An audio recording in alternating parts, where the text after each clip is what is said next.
If this summer you could come alive again? My new book is almost here. Peace is more expensive than lobster, a wake-up call with lipstick. And over the next 7 weeks, I want to take you on the journey with me. On Tuesday is a special wake-up call with lipstick podcast inspired by one of the chapters of the book. Wednesday at noon, we gather together for conversation, co-working, and encouragement. Throughout the week, we'll keep the discussion going in Pink Lady Posse, pull a few friction cards, and share surprises along the way. Then on Saturday morning, we come together for Think Pink. I'd love to spend a summer with you. Let's go. Hi, everybody. I'm Sandy Parker Martinez with the Wake Up Call with Lipstick, and I'm here today with Farya Barlas. And welcome. Thank you. Thank you so much for having me today. I am so excited to be speaking with you. I know. We met in a very classy circumstance with a very classy teacher, and I'm going, okay, I want to know her. She is a clinical psychologist, has been for 24 years, even though you don't look much over 24, which is crazy. And she's a specialist in trauma, but hidden trauma in high achieving women. Did I say that right? You said it absolutely right. Yes. Okay. That's me. So we're looking chapter by chapter through my book that's coming out in September. And this is the chapter about my TEDx talk and the asphalt. So I'm going to tell you a brief story, and then we're going to look at it with some questions. You game for that? Yeah. Okay. Sure. All my life, I wanted to do a TEDx talk. And I keep seeing these people, and I'm thinking, I have something to say. I want to do a TEDx talk. And I'm turning 70. And I'm like, and only 5% of TED Talks are over women over 60. And I thought, okay, that is my bucket list. The day came, I got there, it was fine. I was ready. I stood on the red circle. My daughters were there. My husband was there. It was like life had its moment. Then the next day, I'm flying home and I get to the Hertz Travel Center where you take the shuttle, and I fall head face first on the asphalt. Oh, wow. I mean, I face planted right in front of, it seemed like a million strangers. And there's my daughter and there's my husband. And I just felt like I went from hero to zero in 1 minute. So one day, everything, the next day, I'm very small. So my question is, as a psychologist, when you hear me say nothing changed physically, but what happened became something is wrong with me. I took a circumstance and all of a sudden made it mean something about me. Now, tell me. Yeah. I mean, that sounds about right? And it's very familiar, right? And it's very interesting that this comes up. Our internal kind of the interpretation of what happens externally determines how we see ourselves, other people, and the world, right? So it only makes sense that, the way that, you see yourself on stage, because it has been your dream to do that. Somebody else might see you and not think anything of it, right? Not think of you as a hero or zero or nothing. But for you, because this had been your condition, you've put it as a condition that suggests that you are something, right? Sorry. That's okay. We can edit that right out. So no problem. Sorry. I sometimes get this cough, and I will explain later what that is because it's quite interesting. It's very intergenerational. Every time I speak up, I'm speaking using my voice. Something happens to my voice. That's um Interesting. yeah, it's somatically it's not it's safe for me to be speaking out. I see. Oh, I don't love that for you, but I love that you know that, right? Yes. Yeah, so if you think about the whole event, you know, you went there, it was in your bucket list, right? So it was something that you put this condition on, and you thought to yourself that if I can accomplish that, then I've accomplished something major, right? So then you felt yourself again. To most people, that's like neither here or there, right? A lot of people might not even know what TEDx is, or True. although, yeah, although you know most people do, but I know a lot of people that don't, right? And then the next day, what's happening is that again, it's something else that to a lot of people, it kind of means nothing. It just, you know, it's just something that happened, right? But for you, especially if you have some association with, you know, this in your past as well, if the way that you see this, the way that you internalize everything, and again, it's not just you, it's most of us, and mainly high achievers and of course women, because we just take everything on and we embody them and we internalize them. But one thing I want to kind of one thing that is very interesting to me is how this happened right after the day that you had you know, met your dreams or whatever. And this is, believe it or not, not in this way, but the mechanism behind it is a lot more common than people think, right? Because we go for something, you know, like this, you know, we aim for something and we work for it for a very long time and we finally get it. Now, not a lot of people know how, a lot of us know how to get there or receive it. Not a lot of us know how to hold it, right? So then, Mm.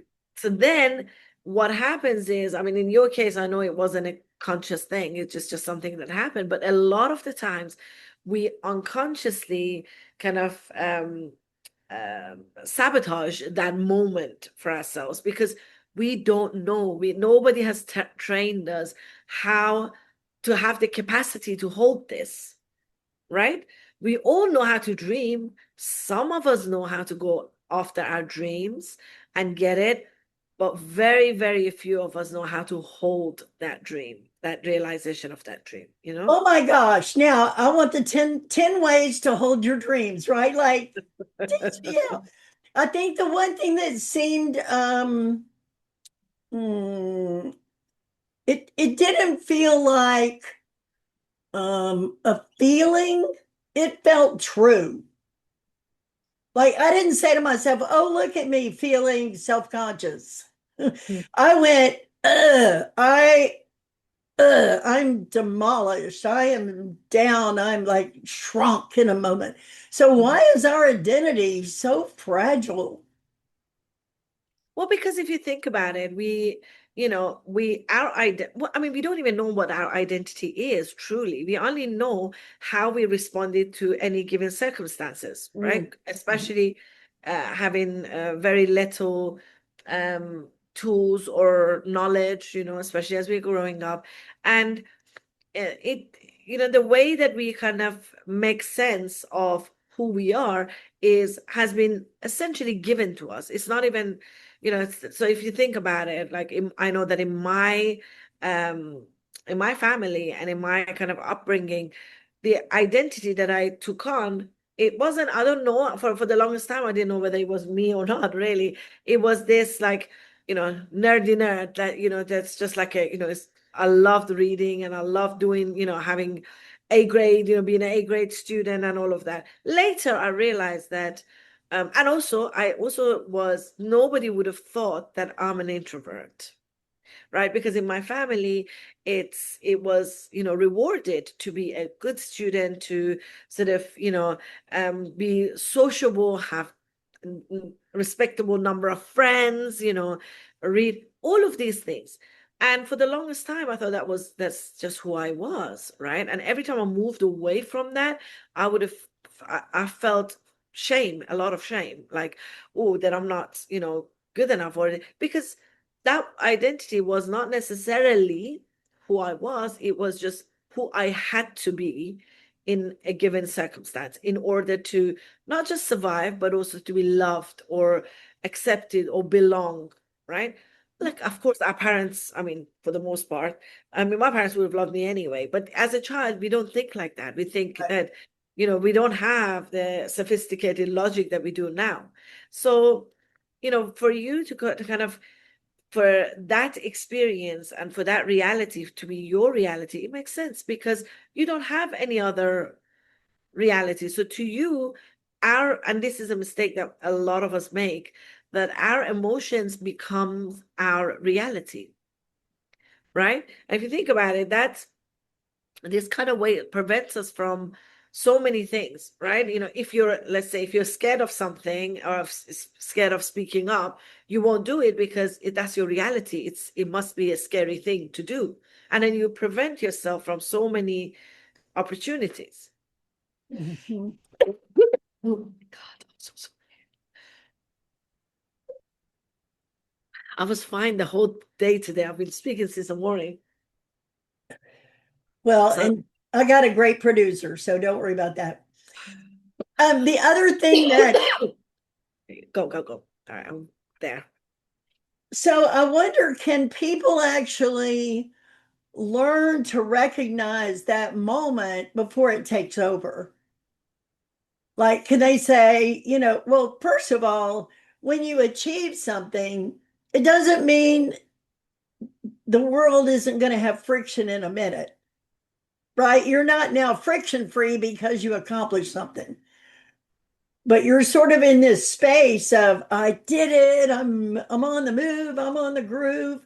Yeah, but let's also not forget that achieving that very thing that's the fantasy that, oh, once I achieve that, life is going to be like different. I'm going to feel different. I'm going to, like these are the fantasies we have. Mhm. And that's the reason why a lot of the times we use achievements, i.e., oh, if I just become, on that stage, or if I just write my book, or if I do this, and that goes for me as well. A lot of the times we use these achievements to regulate our emotions. And that's when things start to go wrong because they're not there to regulate us. They're there as an achievement, as something that we get to and we are supposed to sort of enjoy, and it's supposed to add to the quality of our life, right? But it's not there to regulate our emotions. So when we think about, oh, okay, if I just do that talk, I'm going to feel so much better about myself. Life is going to be, we attach all these fantasies to it, right? And of course, it never works that way. We never feel all the things that we fantasized we were going to feel. And then, of course, immediately after that, we a lot of the times unconsciously, at times consciously, we sabotage something to kind of bring ourselves back to the place that we know very well. I don't, this is what I was saying about not being trained, not having capacity to not to hold this new achievement. It's one thing to get to it, it's another thing to hold it, right? So, yeah, it's sorry, I kind of wanted to add that part about because that it is the fantasy that when you get there, life is all great. Well, the other thing that the title of my talk was, um, your life can be a slow decline or a big reveal. And so I wanted women to know that you don't have to just wind down into Neverland. You can actually wind up into the best part of your life ever. And so I was on the stage saying that. It was like, I got to be what I wanted to tell my daughters, not tell them, hey, have a great life. I wanted them to see I was having a great life and I was doing the things on my bucket list. Now I have the cough. You gave me the cough. I did. So let's all cough together. I know. So we have empathetic coughing. So it meant a lot to me. The message meant a lot to me. right? Because it's the message I wanted to share with the world. And they got to see it and be there. And so that was really great. So when I use the word friction, I'm not talking about, conflict or fighting or anything like that. I'm using the word friction to describe drag, invisible drag that's Mhm. on our life. And high achieving women constantly are talking about drag and burnout and complexity. And then we often mean personal failure when something's just a little bit out of alignment. But it's about getting in alignment and not, I just don't think we should make everything about us. But we do. I mean, we are, we are the center of our own universe, right? So we Yeah. do, and that is so interesting you say that because a lot of the times when I work with my clients and they say, oh, there is this and there's that, and I'm thinking about doing this, I have to stop them and say, like, look, I'm saying this with a lot of love, but you really are not that important, at least to other people, right? Everybody is so busy in their own. I'm like, because if you think about it, a lot of the fantasies that we have is how we come across to others, right? What others are thinking, am I even, it starts from strangers to our loved ones. We want, but then this is what I always tell my clients that, like, I know that you are the center of your own universe, but you are not the center of other people's universes, right? They are. So you're, with all due respect and love and compassion and everything, you're not that important, And I think there's such a liberation in knowing that, we are not, not everybody is just standing around thinking, oh, is Sandy gonna like get on a stage today, or is she gonna fall the next day? Like, no one cares. No one cares but ourselves. And that's okay. But it's just, I think it's such a good reminder to have. It's quite humbling as well. And I always have to remind myself that, girl, sometimes I just think, especially with this having more visibility and kind of working actively with my clients and also myself, I always think, like this whole challenge thing is just, you do know that it's only in your own head. Like no one is looking, no one cares. Not, at least not in a way that we think, right? Right. That in a catastrophic way that, oh gosh, people are thinking that no one cares. Like if people have got their own internal stuff to go through that they don't, it hardly ever gets to yours. Now, you did mention something I think that is important about who we are. Like we sort of create this idea of who we are with a lot of input, right? Our families, their beliefs, our culture, what we've been taught to fear, what we've been taught to hold. I love that whole notion. And so I think what I promise in working on friction is when you see something, you have access to it. Until you see it, it's just running you, Yeah. Yeah. right? Like you're a family belief that I'm 70 years old and I still hear my mother's voice. I use the metaphor in the book about inheriting a mansion and feeling bad about getting rid of a dusty old couch because it was my grandmother's. We Mm, need to do that with some grandmother beliefs. They're not still working. But when we go to get rid of old beliefs, we have to actually look and see, is that me or is that a belief I inherited? yes. Which, Yes. that's what you were talking about is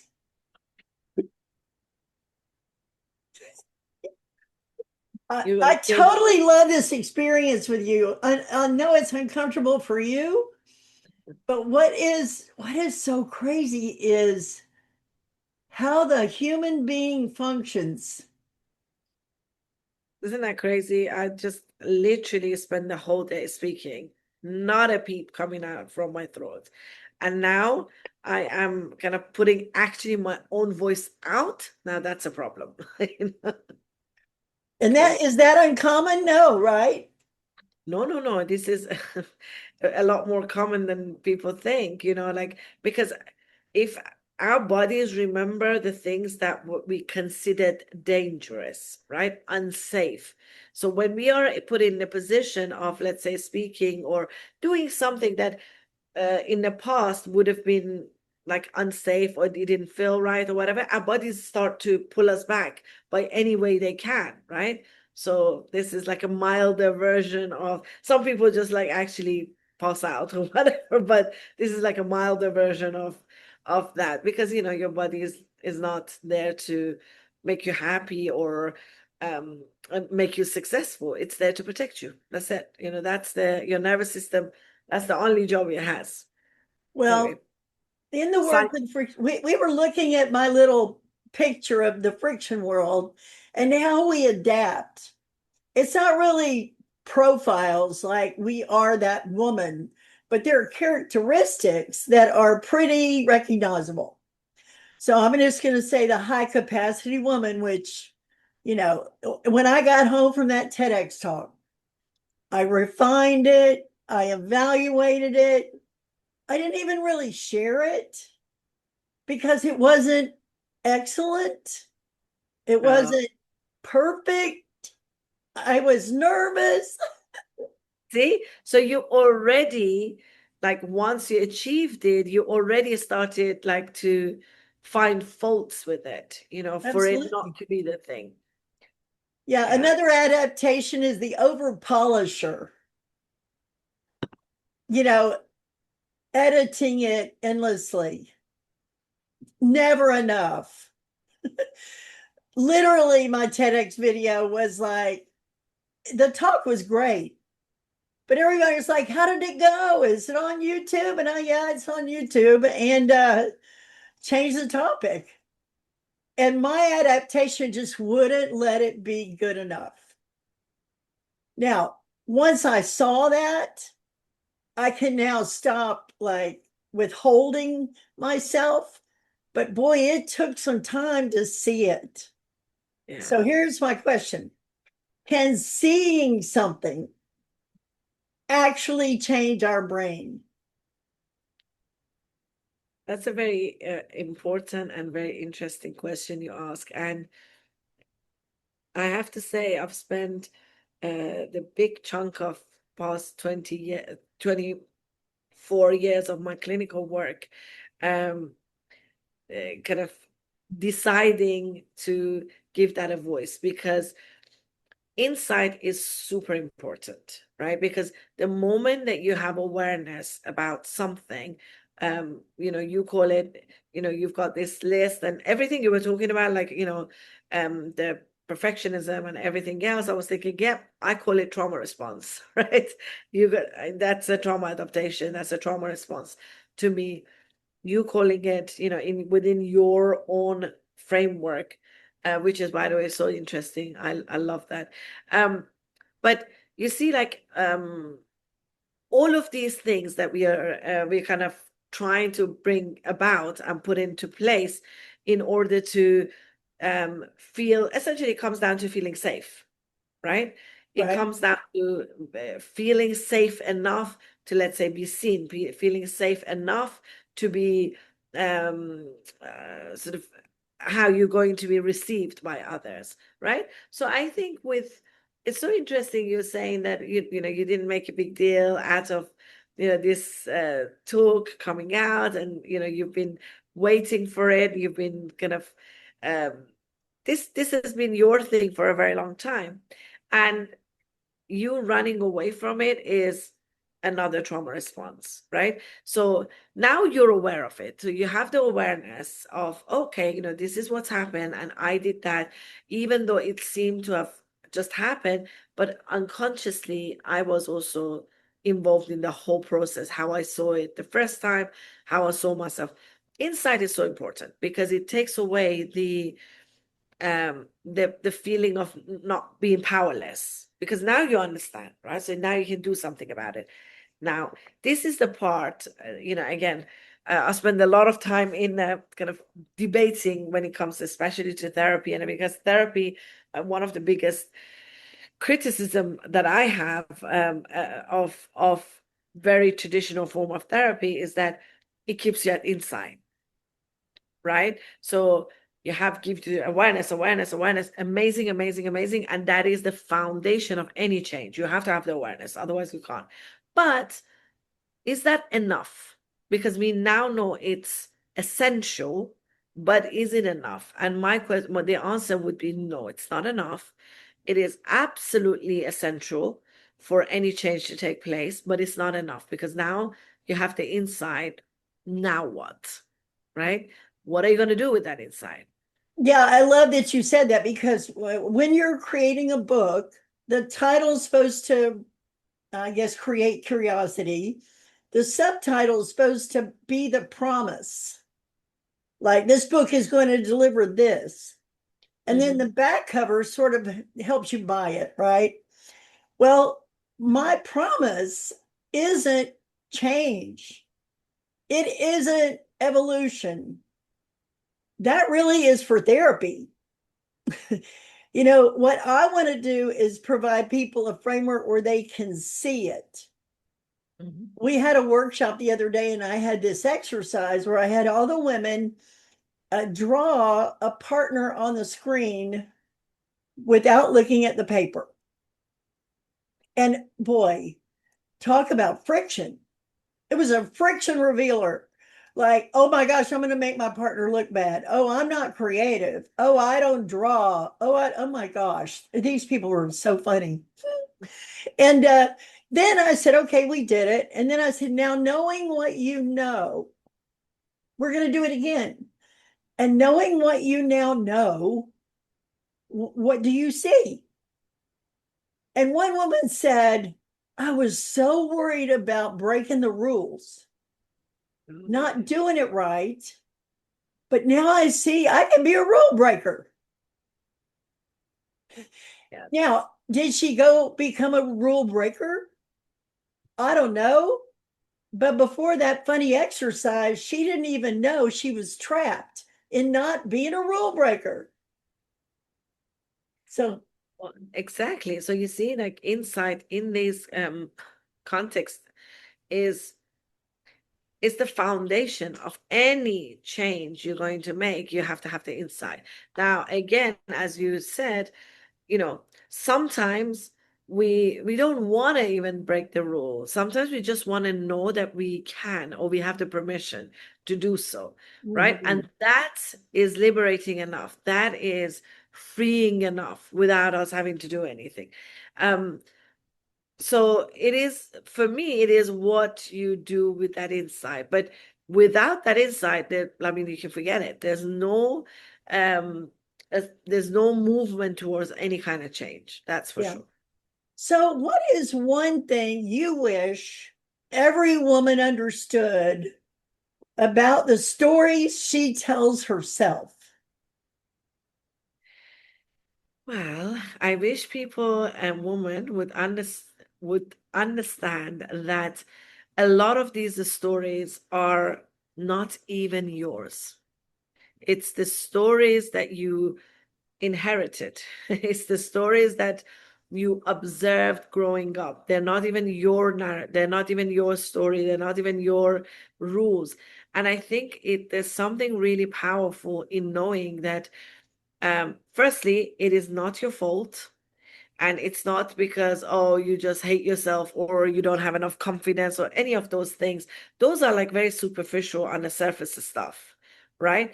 But actually, there is a lot of programming underneath it, right? And it is not your fault that these programmings were built.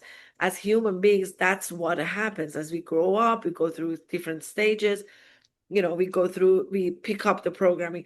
And a lot of these beliefs and the stories and everything, they're not even ours. It's the story.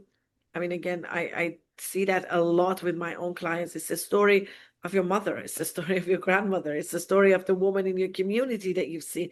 It doesn't have to be your story. I mean, it's fine if you wanted it to be, but it's important to know that you have a lot of agency in how things turn out. And actually, your history does not have to become your story, right? So, but for that to change, yes, you have to have a lot of compassion for yourself. You have to move away from the self-blame, understand that, you know, you've done the best that you could have done given any circumstances that you were in. That's very important, I think, for me to let all my clients or whoever that I speak to know that you've done the very best.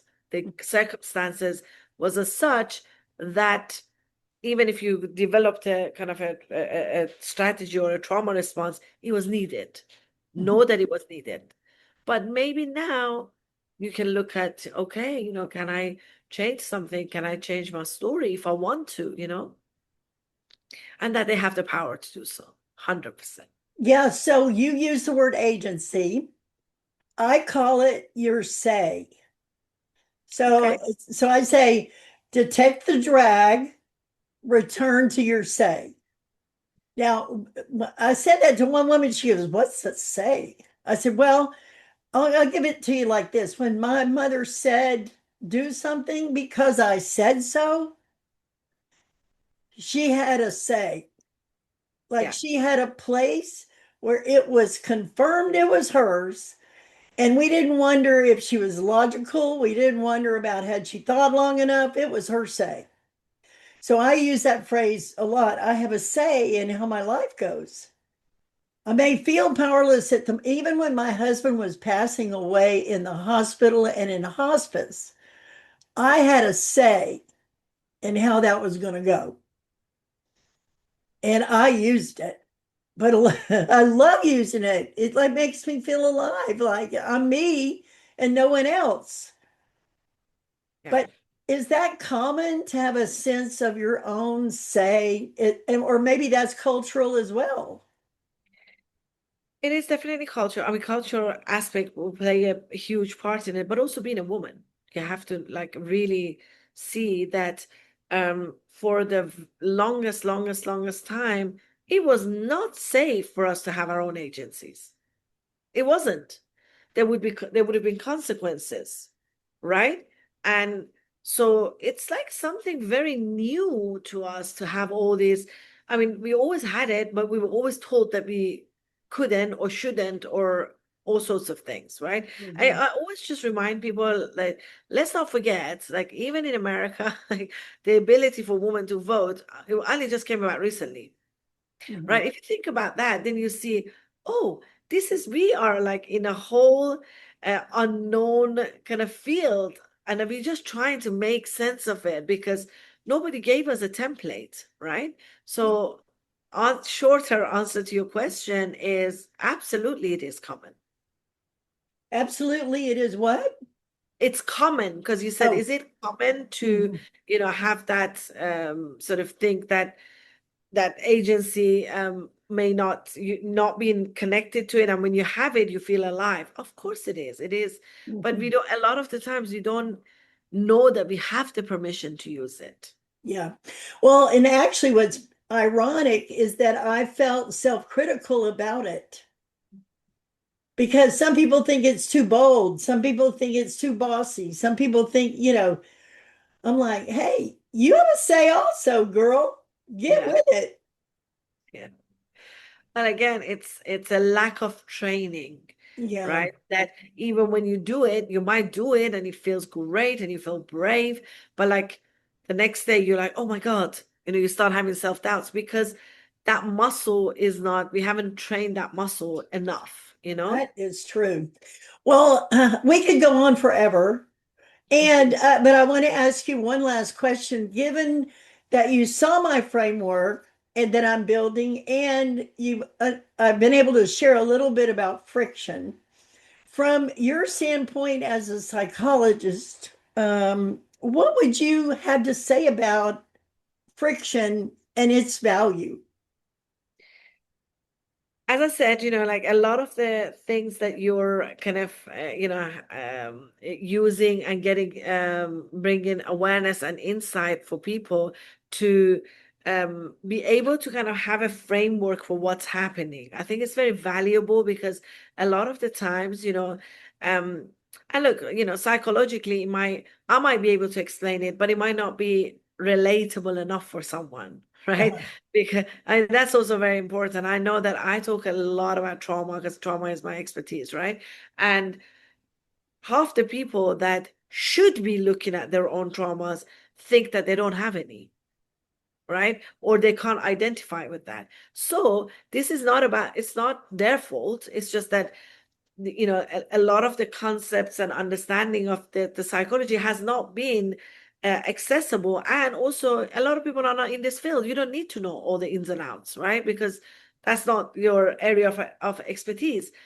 So for me, if you're able to kind of take these concepts and make it understandable, make it relatable, make it actually helpful to people, I think that's very valuable. So, in your framework has a lot of, as we were looking at it earlier, it has a lot of trauma responses in it. Now you name it differently, you work with it, but nevertheless, if it can get people to understand these patterns, feel empowered that actually you can change some things. And also, most importantly, it's not your fault. You're not, there's nothing, you're not broken, essentially, right? I think that's a huge accomplishment. Yeah, my phrase on my website is it's not you, it's friction. There you And, go then. and when we Exactly. can get the space between what it is and what we make it mean, we can get our breath back, right? It's like we've got enough space to look at it and then make our own decision. Absolutely. I mean, um I think that this is a very interesting and also very relatable and understandable way to kind of bring about this topic, get people to get familiar with it. And again, I find it very empowering. Well, what was so crazy is that when, the TEDx talk happened, the asphalt happened, what I made out mean happened. But when I looked back at my talk, this framework was already in it. Mm. I didn't Yeah, even know. yeah. Well, because it's always there, and then you give it a frame. You understand it through your lived experience, through your kind of, your own stuff, right? You live it. I mean, this is the best kind of.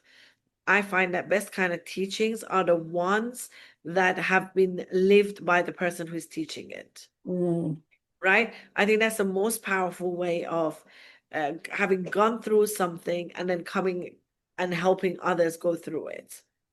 That's just what I think. I mean, it might be a bit controversial, this thing, but I always say that I would rather go to somebody who has got this, like, who has gone through all of this stuff to help me than to go to an inexperienced psychologist that just knows the theories. That's mhm. just my opinion, you know. You know what? I am watching your Instagram, and in the show notes, make sure people know how to find you. And I think you're doing a fantastic job on expressing yourself. And I want to say, good for you for taking on the challenge. Here we go. And thanks so much for being with me today. Absolutely. And obviously, if you want to go dive a little bit deeper into all these concepts that I talk about, there's always my podcast, which is called From Trauma to CEO. So, if you want to go a little bit deeper, that's where you can find me. I'll be yapping away there. Yeah, well, we will put it in the show notes, and I encourage everybody connect, make your life its best for you with Of course. whatever tool you need. Who cares? Go live your life, which is the point of the book, right? Buy the lobster, wear the lipstick, book the trip, and go. I love that. Thank you so much for having me. Yeah. Thanks for tuning in to Pink Lady Posse Podcast, where women go from what now to what's next. Come join us at pinkladyposse.com, where we share community, resources, and tools to support your next beautiful chapter. With love, light, and a little lipstick. See you next time.